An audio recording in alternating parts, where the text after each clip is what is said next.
मेरी शादी हाल ही में हुई थी और मैं अपने पति के साथ शहर में रहने लगी थी। मेरे पति ज़्यादा समय काम में ही व्यस्त रहते हैं और इसलिए वह ना तो खुद पर और ना ही मुझ पर ध्यान दे पाते हैं। शादी के 1 साल गुजर गए थे, लेकिन मैं अभी तक माँ नहीं बनी थी। एक दिन अचानक गांव से मेरे ससुर जी आ गए। ससुर जी ने मेरे पति से कहा कि बेटा, अब तो गांव में भी सभी बोल रहे हैं कि आपका बेटा बाप कब बनेगा। मेरे पति बोले, देखिए पापा, इन सब बातों को लेकर मुझे बहस नहीं करनी है। ससुर जी कुछ नहीं बोले और अपने कमरे में चले गए। कुछ समय बाद मेरे पति ने कहा कि पापा को बादाम वाली दूध रोज दे दिया करो, उनको आदत है पीने की। ससुर जी का बदन काफी गठीला था। मैं ससुर जी से पूछी कि बाबूजी, आपको बादाम का दूध कब पीना पसंद है? तो उन्होंने कहा कि वैसे तो मैं सुबह में ही पीता हूँ, लेकिन तुम रात में मेरे कमरे में लाकर दे दिया करो।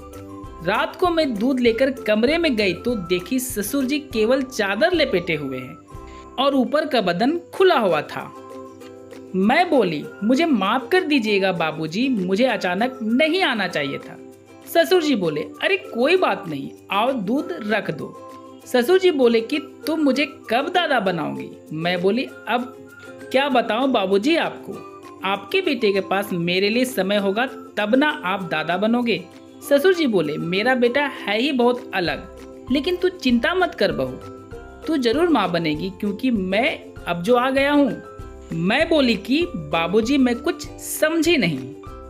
बाबूजी मुस्कुराते हुए बोले कि कल मेरा बेटा रात को काम से बाहर जाने वाला है, तो कल ही तुमको पता चल जाएगा कि तू माँ कैसे बनेगी। मैं बाबूजी के पास से वापस अपने पति के पास आ गई। पति तो पहले ही सो चुके थे, लेकिन मुझे नींद नहीं आ रही थी। कभी कभी पति पर गुस्सा आता तो कभी कभी बाबूजी की बात याद आती कि कल वह ऐसा क्या करने वाले हैं जिससे मैं माँ बन जाऊंगी। खैर जो भी हो, मैं सोची कि बस मुझे माँ बनना ही है, जैसे भी हो। सुबह जब मैं बाबूजी को नाश्ता देने गई तो वह मुझे देखकर मुस्कुरा रहे थे। मुझे अब लगने लगा था कि बाबूजी की नीयत खराब हो गई है, लेकिन मैं सोची कि जो भी हो, मुझे तो बस माँ बनना ही है। रात हुई और मैं दूध लेकर बाबूजी के पास गई। बाबूजी ने दूध लेकर कहा कि अरे बहू, इसमें तो तूने बादाम मिलाया ही नहीं है।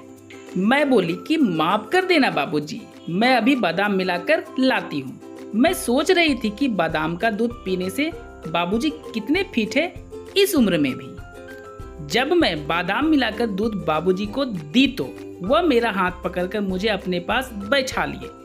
मेरा पूरा बदन में एक अलग ही आनंद महसूस हो रही थी कि तभी बाबूजी ने कहा कि देखो बेटी, अपने पति को तुम रोज बादाम का दूध दिया करो और उसके पास सज धज कर जाया करो, तब ना तुम्हें पति का प्यार मिलेगा और मैं दादा बन जाऊंगा। तुझे मैं अपनी बेटी की तरह ही समझता हूँ, बल्कि उससे ज्यादा ही, इसलिए तू मेरे मरने से पहले मुझे दादा बना दे। ये सब बातें सुनकर मेरी आंखों में आंसू आ गए। दोस्तों, कहानी का मोरल क्या है कमेंट करके बताएं और ऐसी ही कहानी सुनने के लिए लाइक शेयर सब्सक्राइब जरूर करें।